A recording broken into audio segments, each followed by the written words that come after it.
Hello everyone, today we're going to talk about aluminum. So aluminum uses and properties. Aluminum is added in small amounts to certain metals to improve their properties for specific uses, as in aluminum bronzes and most magnesium-based alloys, or for aluminum-based alloys, moderate amounts of other metals and silicon are added to aluminum. The metal and its alloys are used extensively for aircraft construction, building materials, consumer durables, refrigerators, air conditioners, cooking utensils, electrical conductors, and chemical and food processing equipment. Here are the alloys that aluminum makes with magnesium and silicon. The addition of magnesium to aluminum increases strength through solid solution strengthening and improves their strain hardening ability. These alloys are the highest strength, non-heat treatable aluminum alloys and are therefore used extensively for structural applications, according to www.allotech.com. Magnesium 12 makes aluminum stronger, and here we have aluminum. It's also used for aircraft construction. The airplanes that you use are made of aluminum. With aluminum, such as aluminum alloy 6061, it is possible to create structures that cannot be produced using other building materials such as wood, plastic, or steel. Wood is made out of carbon, plastic is made out of carbon and hydrogen, and steel is made out of carbon and iron. Finally, aluminum is soundproof and airtight. Because of this feature, aluminum extrusions are commonly used as window and door frames. Aluminum is used for consumer durables, air conditioners, refrigerators, and cooking utensils, as previously mentioned, as well as electrical conductors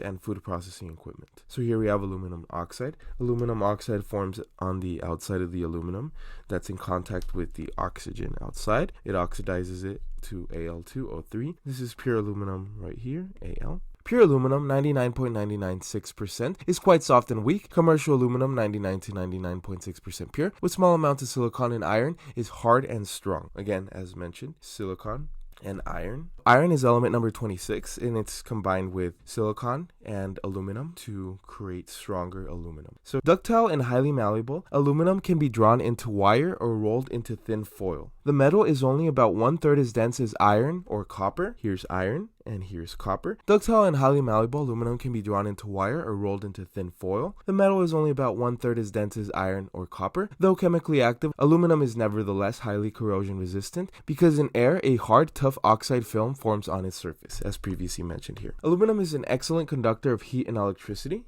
seen here. So its electrical conductivity is about 66.6% less than that of copper, and its thermal conductivity is half or 50% less than that of copper. It crystallizes in the face-centered cubic structure. All natural aluminum is a stable isotope aluminum-27. Metallic aluminum and its oxide are hydroxide and non-toxic. Here's aluminum hydroxide, and they're non-toxic. Again, aluminum is element number 13, and aluminum-27 is a stable isotope of aluminum. Let's continue with aluminum's history.